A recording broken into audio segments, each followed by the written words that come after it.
Welcome to GLHF, everybody, the world's first podcast in video games. This is where the fun begins. Right here, right now, in the Death Star.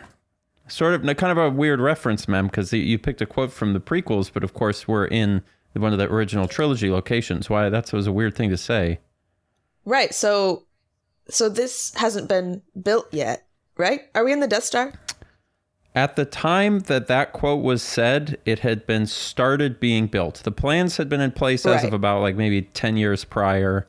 You see them at the end of Star Wars Episode 2, kind of like the plans for the Death Star. And by the end of 3, they've built like a good chunk of it. So probably by the time he said that, some skeleton of the Death Star was pretty well underway. It's a large object, as you can imagine. It's very large. Large as a moon, some would say. Large as a, yeah.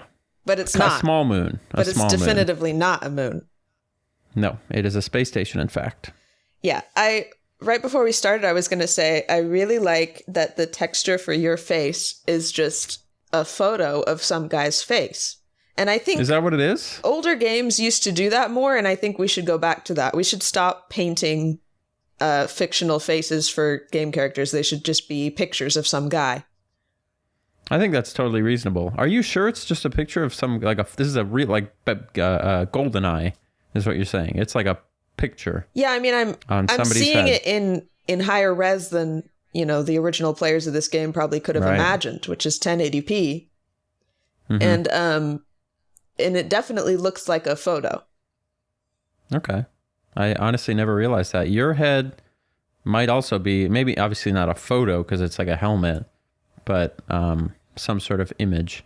Right before we started, you said something interesting to me. Yeah. You said, I can only record, well, you didn't say I can only record, but I can only record for an hour, so you graciously offered the excuse. You said, well, we should only record for an hour anyway because my hard drive is going to fill up. What do you do with all your videos once you're done making them? Do you just let them sit on the hard drive? I put them on, so I edit everything on my laptop.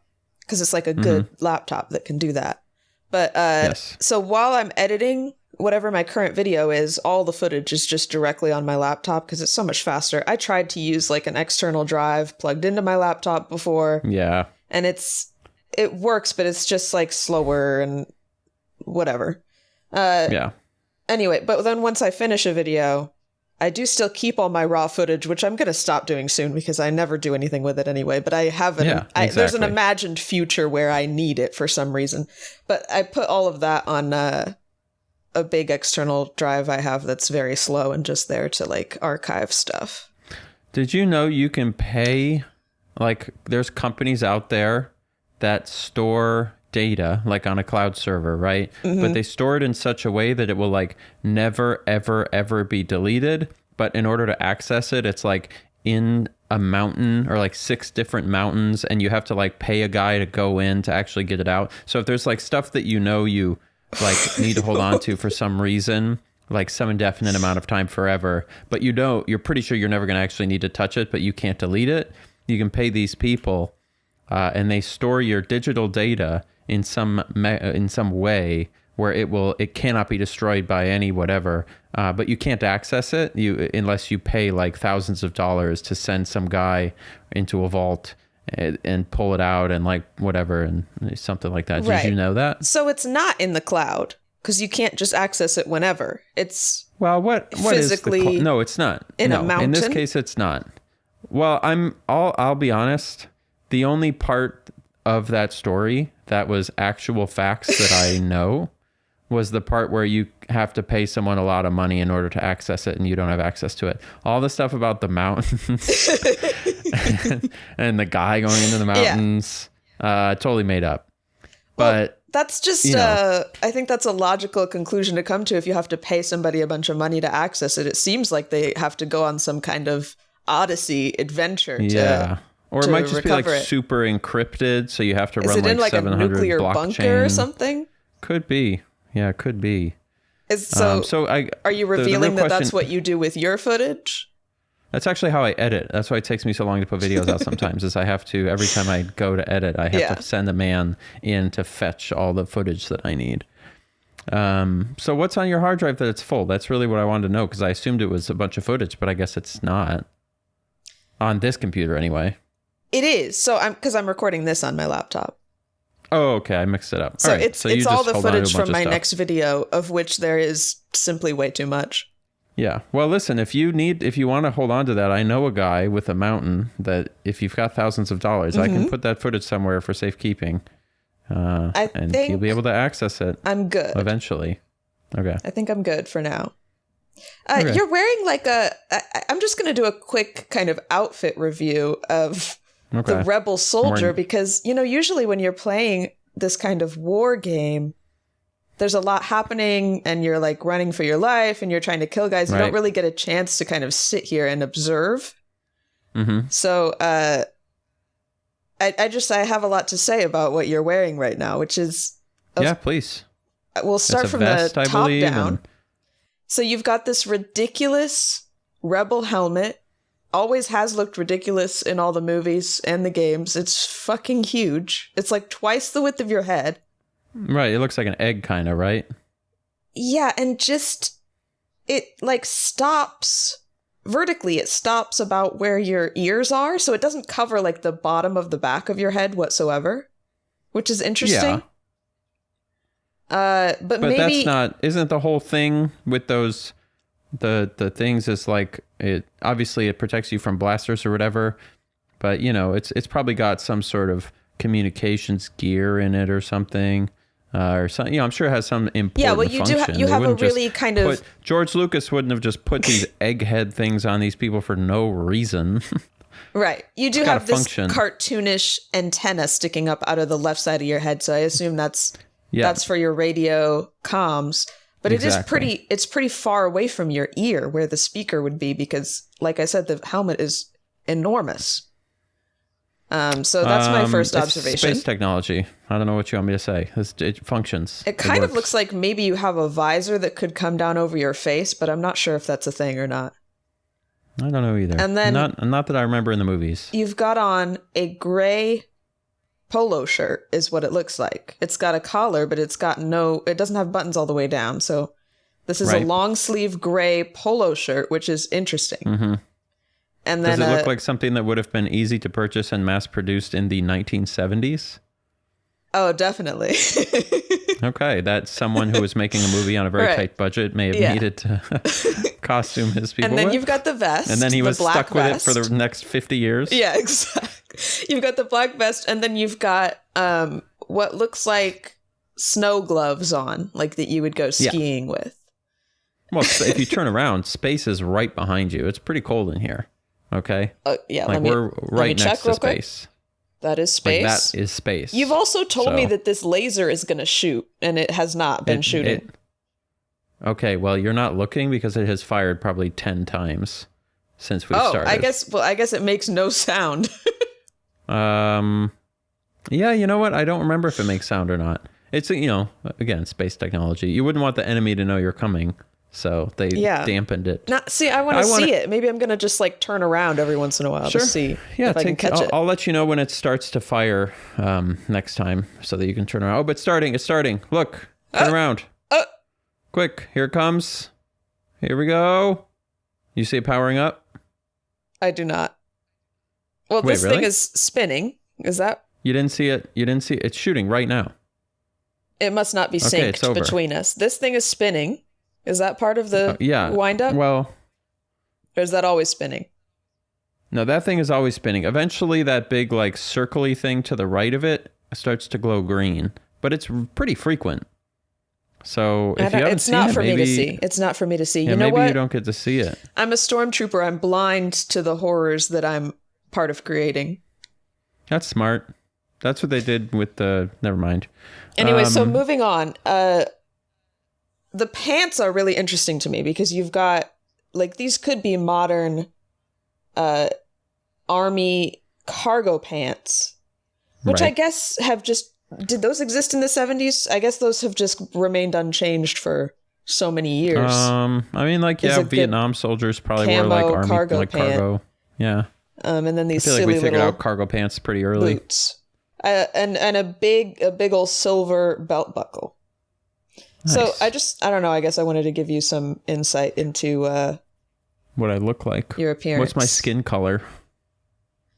I would say average white man. Average white man? Okay. Yeah. Very 70s.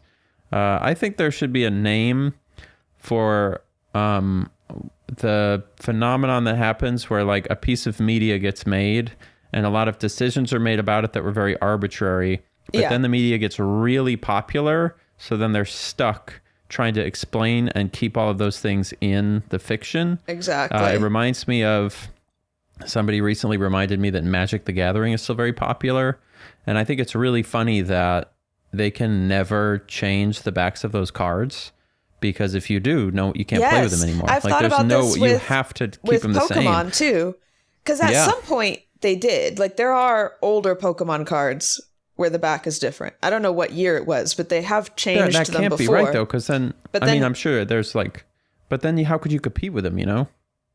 I know what you mean. Well, let me look it up, because I'm pretty sure they've changed the back of the Pokemon cards at least one time. But you would imagine that's a really controversial decision, because then you can't use any of your other cards unless you put well, you can put like slips on every single one of them. Right, but as a blanket rule, if you're a card game manufacturer, it would be tough to like say, hey, from now on, because you'd then have to put slips. Every competition would have to be every card in a slip forever. Yeah. You couldn't just like promise that all, you know what I mean? It wouldn't work.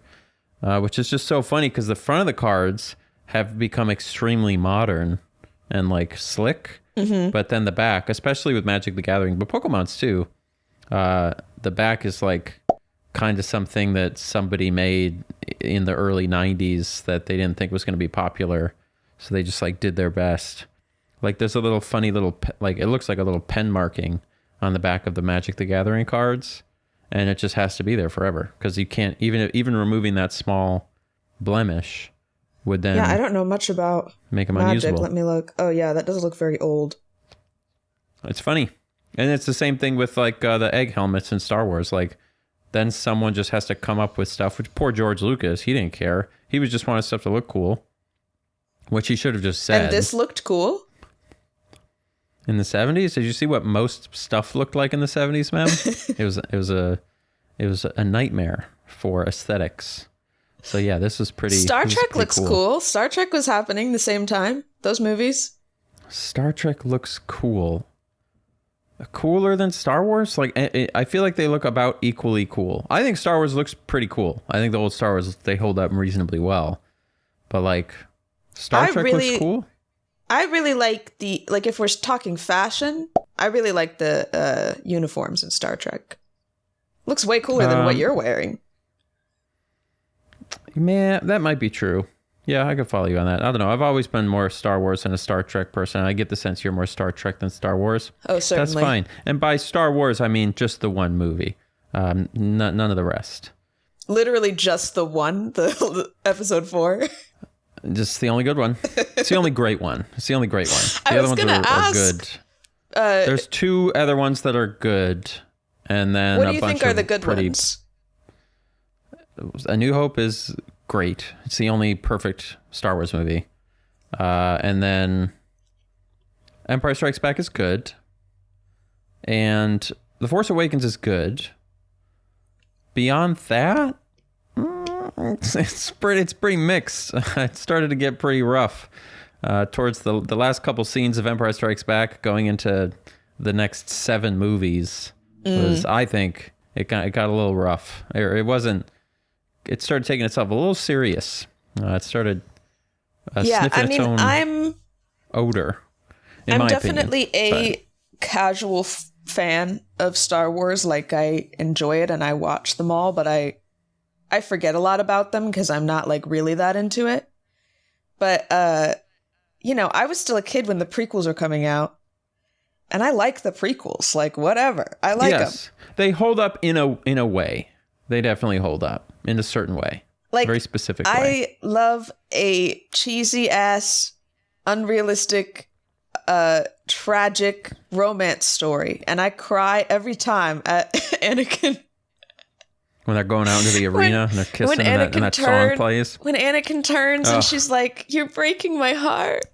I cry every time. I cry every time. I love it. I don't disagree that in spite of itself, the emotional moments of The Revenge of the Sith do work. Just because like the acting is good, honestly, is most of it, and the music is fantastic. Right, and like everybody makes fun of how corny Anakin's acting is, and like it definitely is, but for the type of like romance story that they're doing, it's like exactly correct. It's like romance novels, like trashy romance novels. Like that's exactly how you want the guy to act. Yeah. No, I think upon retrospective viewing, his acting wasn't as like much of an issue as maybe people made it out to be. It's obviously like very stiff and whatever, but it does kind of work, like if you just take it for what it is.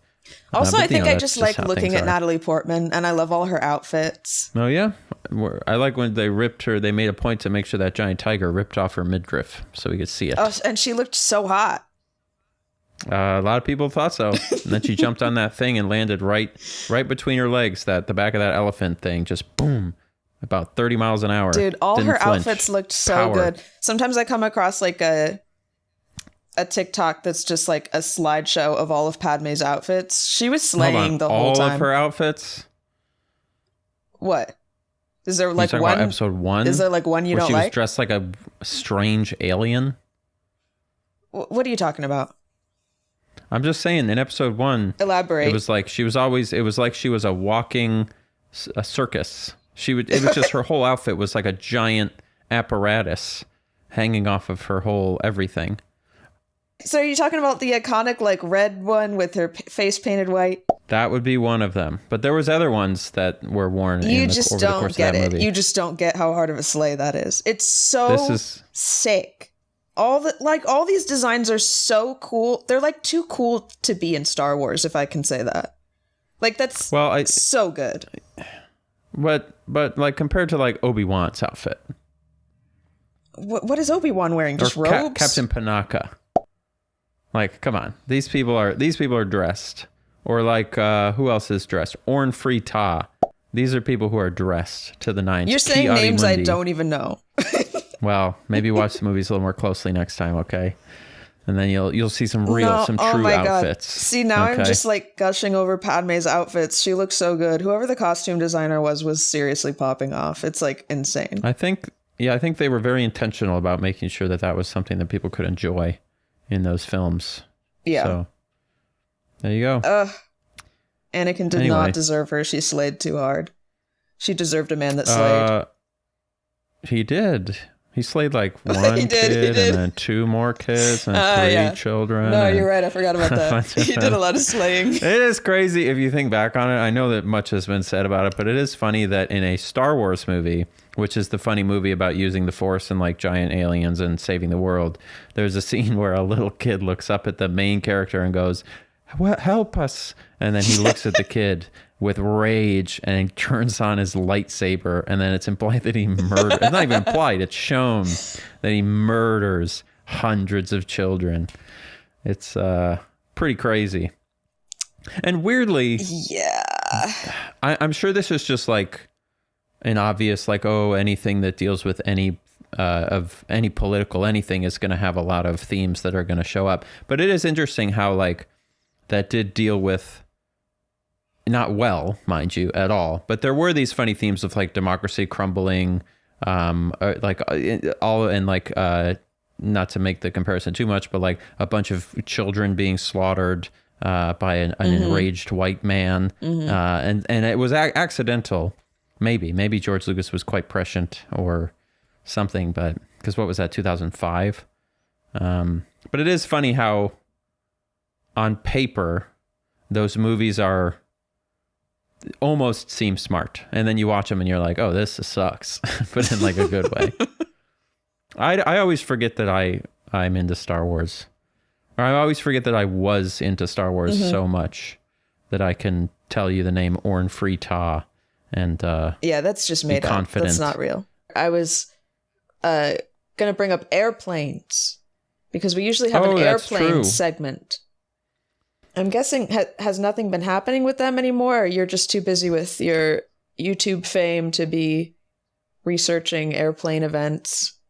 I think one of the interesting things that has happened is I hadn't flown myself in a long time, and I started flying again. And so now I'm just doing it. So maybe I'm kind of getting it out of my system when I'm by flying. When you're in the plane, that's all the plane content you need in your life. Right, if it builds up. Yeah. I mean, planes are still crashing every once in a while, but that's nothing unusual has occurred except that helicopter. Did you see all that thing in the Hudson?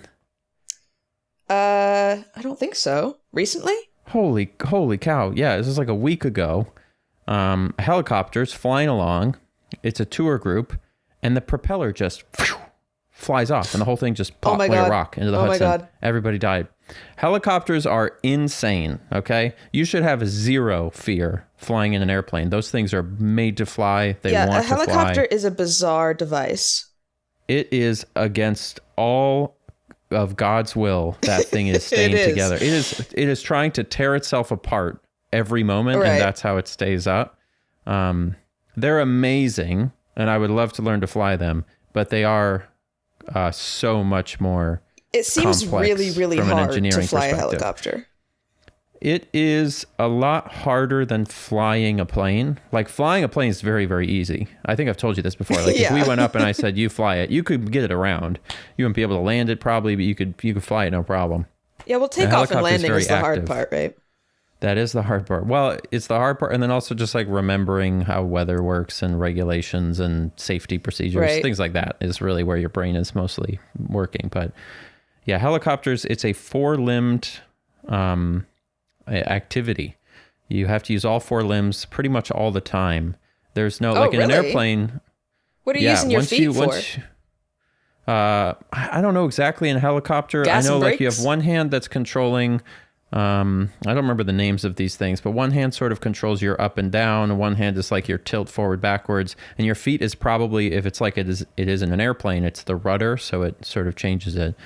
Flying an airplane is also a four-limbed thing. Like you're doing the rudder with these two pedals. That's how you steer. Like when you're on the ground, you use the pedals. And then you have one hand on the yoke. But the difference is you don't have a lever to like raise, to like go up and down, I think. I don't exactly know how a helicopter works. But it's a four-limbed thing. Whereas in a plane, once you're up there and you've got it cruised, you do this little thing called trimming it, which changes this little like tab thing on the tail. That means if you take your hands off the control, it'll stay nice and level. It's kind of like a cruise control almost, or like a nice whatever.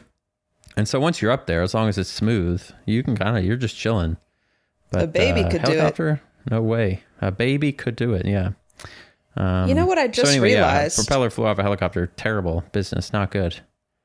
Yeah, that's scary. I'm looking at a picture of the wreckage right now. Yeah. I mean, it just fell like a rock. I mean, at least that's the kind of thing where you probably don't even have that much time to realize what's happening before you're dead. So boy, it was about 10 seconds of falling. So well, it wasn't great. Gosh, that's horrible. Yeah. Yeah. Airplanes are the way to go. We love an airplane. Those things love to fly.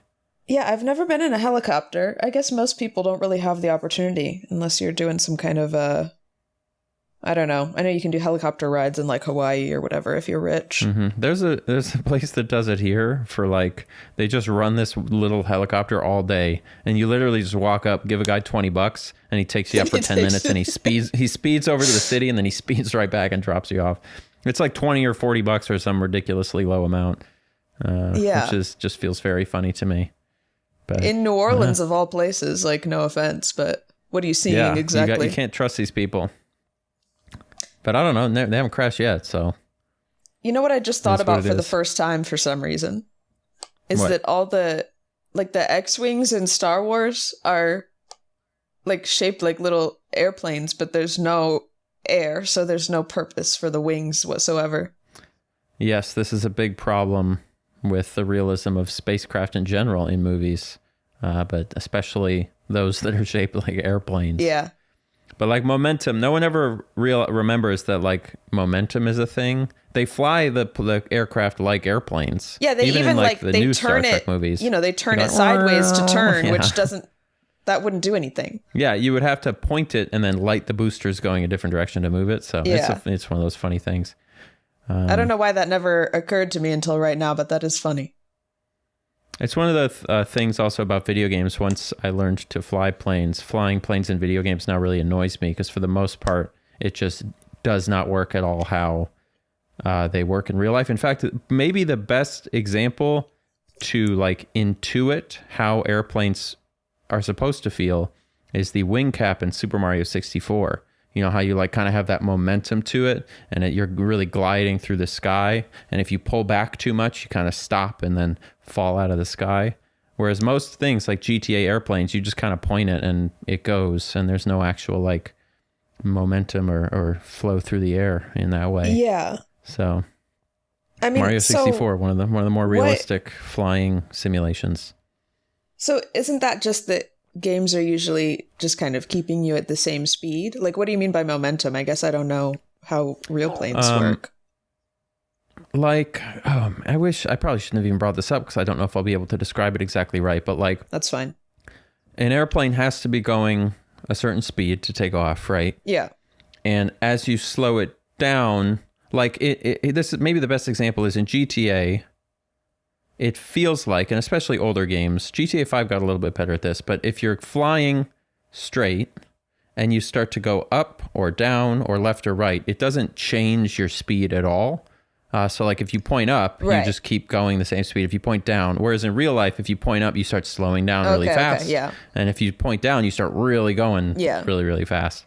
And so there's this like feeling of, because, you know, an airplane is really just a submarine through a different liquid, which is not a liquid at all. It's just it's a gas, but it has that same kind of like you are floating through a substance when you fly an airplane. And you have to think it's like a 3D boat. Also, I guess, which is what a submarine is. Yeah. So that makes sense. Like just a totally different feeling than most video games have. So yeah, I mean, to speak for the lay people, it's enough of a brain exercise for me when I get in an airplane in a video game to do the up is down and down is up. So also dealing with speed changes based on where it's pointed would not be possible for me. There's a reason why Flight Simulator is not actually that fun to play. Yeah. But, you know. Because I tried something similar with Elite Dangerous. As everybody knows, my favorite game of all time, Elite Dangerous. Your number one video ever. Not your anymore. Biggest fan base is Elite Dangerous. Not anymore. It was for a while. You should go back to it and see if it will be proportionally large as the last one was. See if the worst people on the internet will pick it up and watch it. It's funny too because that counted as blowing up for me at the time, but I think it was maybe like a few thousand views. 5K or something. That was just way more than I had how at things the time. Change. But the more realistic the flight simulation, the less fun it is. But I guess it depends who you are. Obviously, there's a lot of people that think that's fun. Yeah, I think it's kind of a curve. Like as it gets more realistic, it gets less fun. But then as it gets more realistic, eventually it becomes more fun again. But it's like there's this big dip in the middle. Yeah, and then you have to be willing to overcome the learning curve. Exactly. It's like playing Skyrim with starvation mechanics. Do you ever talk to the person next to you on an airplane? Oh God.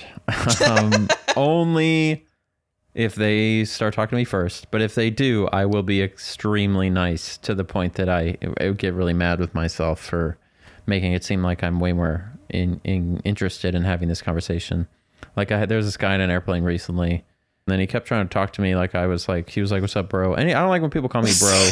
He called you bro? I don't like. How old was he? Yeah, that's just a thing that men do. I either get bro or buddy. I don't like either of them. Yeah, no. He was like 40, but that's just like when men, I don't know if you know this, but like socially, obviously it's not strictly done by gender, but like there are these things that tend to happen with men.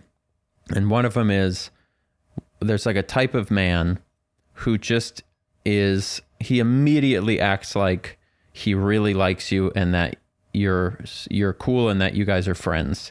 And it's not just that you're friends, but it's like he acts like, oh man, you're like, yeah, what's up, bro? Like, how's it going?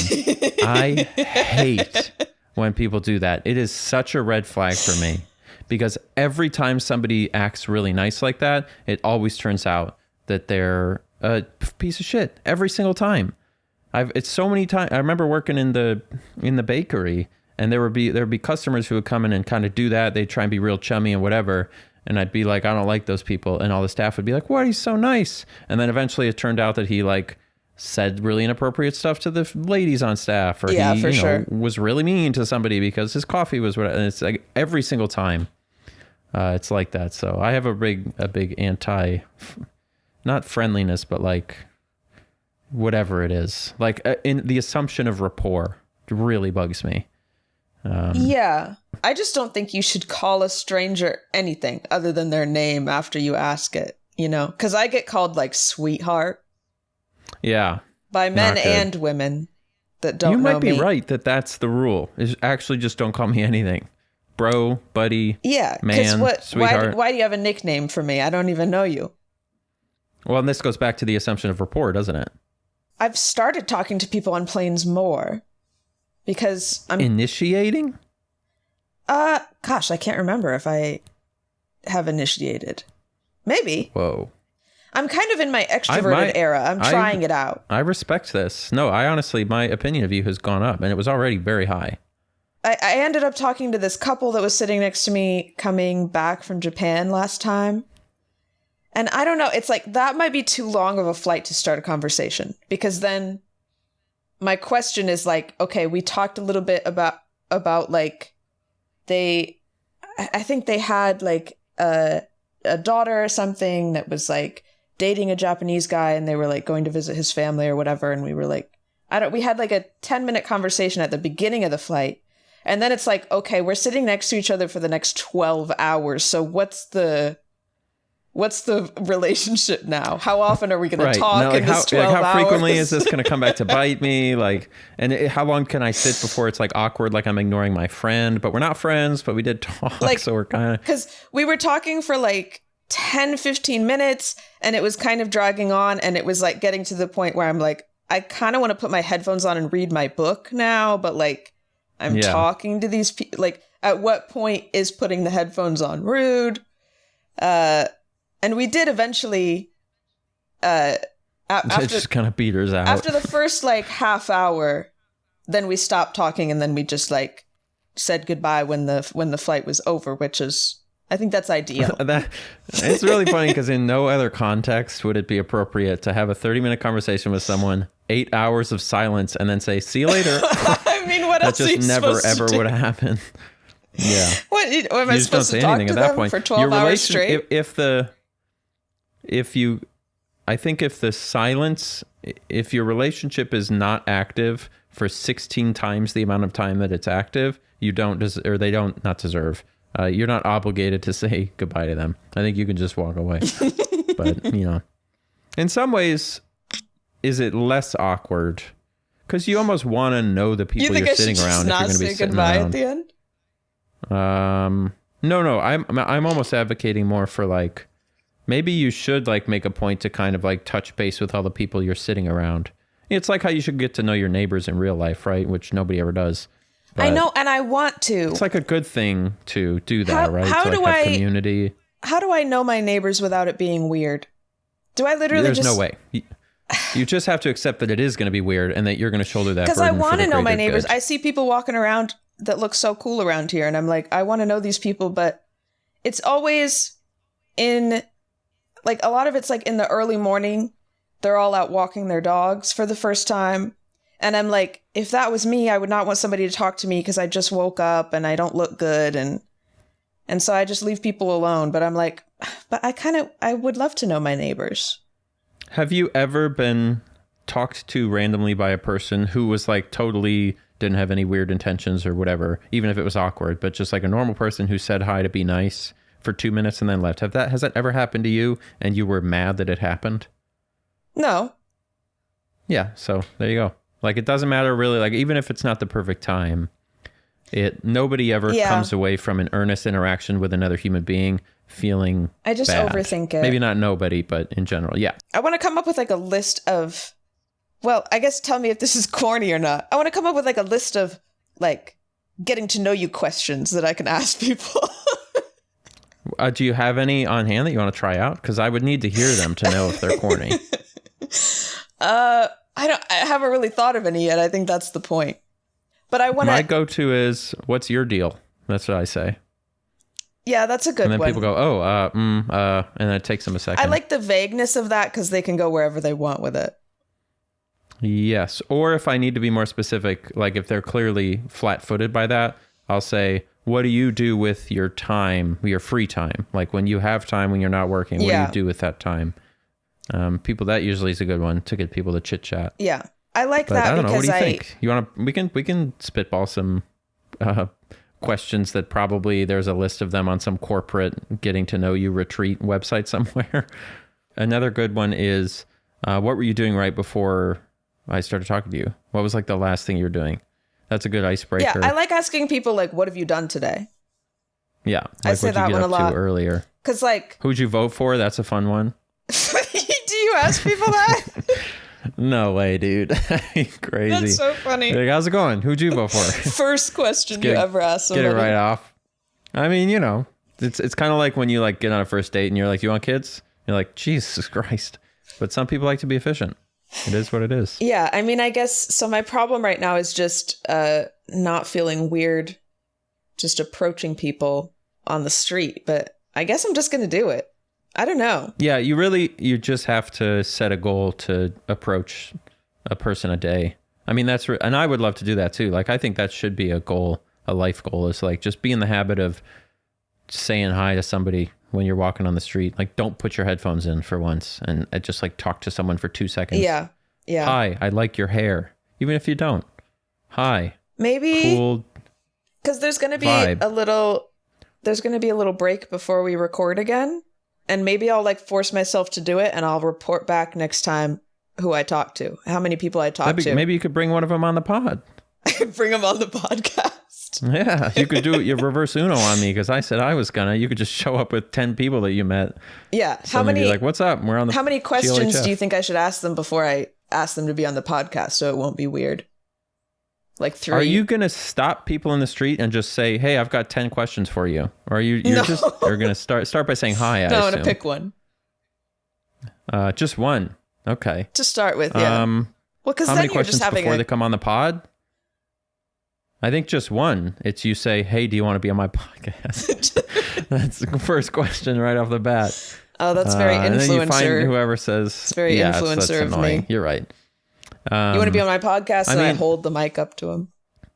Yeah. Well, thankfully, where you live, that's like less of an immediate turnoff, right?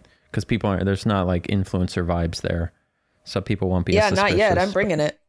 I'm going to be the influencer in this town. You're starting it. Same. You already know. I was thinking about that in the context of going to VidCon because I'm going to have to meet a lot of people there. And I was like, I'm not good at that at all. Like what people would refer to colloquially, or not colloquially, I guess it's like officially as networking is what I'll have to spend a bunch of time doing. Just don't do it. That's the secret to networking is not networking. If you think of it like that, then it's already over. Well, exactly, right? Because all it is just say hi to people. And it's just being normal and talking to people. Which is but that's what we're talking about how to do. Is being normal and just talking to people. That's the trouble, but the good news is hopefully I'll have enough clout by the time we get there that I can just be myself, and if I'm rude, they won't care and everyone will just fawn over you. My friend. Yeah, that's my goal. So obsessed. We'll do it. I'll practice. See, I'm like nervous about this, but I should do it. Next podcast, there's literally I'm going to tell you about some stranger that I talked to in my neighborhood. It's absolutely it's not even a net positive. It's an exclusively positive thing. Like you will make their day better. You'll make your day better. You'll smile and feel good. Mm-hmm. You'll feel more connected. They'll feel more connected. That you'll feel safer because you'll know people in your community. They'll feel safer. Like it's if everybody did that, the world would be a better place. You know what part of it is that most of the people I see out have dogs because they're walking their dogs all the time.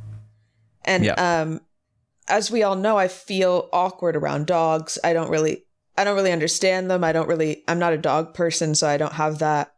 Like I wouldn't go up to these people and be like, "Oh, your dog's so cute," because I don't really think that. I don't know how to have a conversation about a dog. So it's like I have to approach these people walking their dogs, but not talk about their dog because I don't know how to talk about dogs. Well, you can just say, "Oh, hey, a dog. How are you?" And then just talk to the person. You don't have to say. You can just. You don't have to not acknowledge the dog. You can go, "Look, a dog. My name's Mem. Where do you live?" Start with that. What's your address? What's your address? Because you got to know if they're. Because if they're not in your neighborhood, you don't even bother. It's like, hey, which house do you live in? Yeah, I've also thought about that aspect of it. Is like, maybe I should know them a little bit before I point out exactly which house I live in. You know? Oh, definitely. Yeah. Or point at the wrong house. Sometimes I do that. I every once in a while I run into people who know me from the internet within 2 blocks of my house. And That's always scary. start by saying, "Oh yeah, I live right," and then I halfway through the sentence I'm like, "Right, a couple miles up the road." "Oh, I live in." I always switch it because I'm always it'll be people working at a place. I just ran into a really nice guy. I went to this new coffee shop, and he didn't even say anything right off the bat. But my finger slipped and I hit the no tip button. So I said, "Hey, can you ring me up for a penny so I can tip you?" And he was like, "No, we'll just call it even because I like your videos," which was very smooth. Shout out to yeah. He didn't even say anything before that. That was very smooth. Yeah, he was just chilling. Yeah. He was like, "Yeah," and I said, "No, Gareth, listen, if you do not ring me up for this, I'm gonna be pissed. You need to let me tip you." And he did. God bless. But weirdly, he rang me up for 3 pennies instead of 1. I don't know what that's Greedy. about. But yeah, jeez, dude. You should have just gave him a 10 and said, "Bada bing." Sorry, I forgot you said you're going to punch me. Are you going to fly here and punch me for that? I'm writing them down. Okay, you and all these people.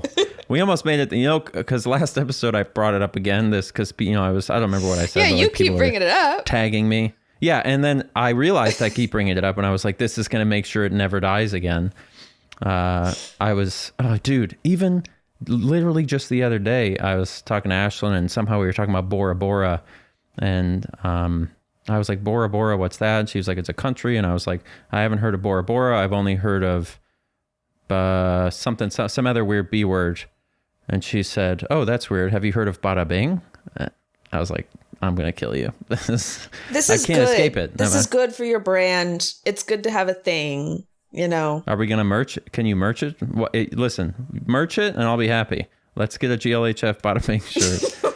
And at least one person, people are gonna start saying it's me in person, and I'm gonna have to deal with that. Because here's the problem: what am I supposed to do if because you know how I just reacted when you did it to me just then? Yeah.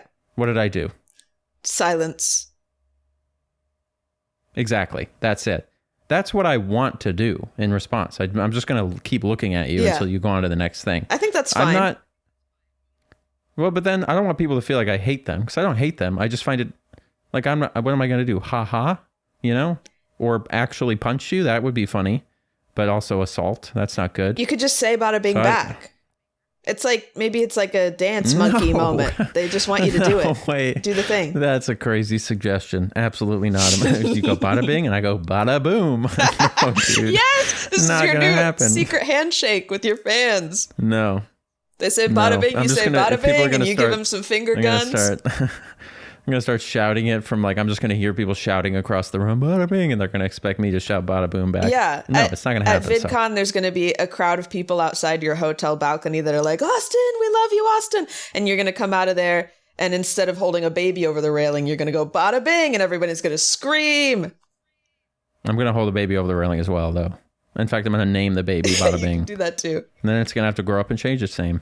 That's what happened to Blanket, right? I really love this for you. Maybe, let me think of a final question before we go. Okay. You can come up with a good one. Your house is on fire. What are you grabbing? Maybe this is me trying out my getting to know people questions. Should I stop someone on the street with their dog and say, "Your house is on fire"?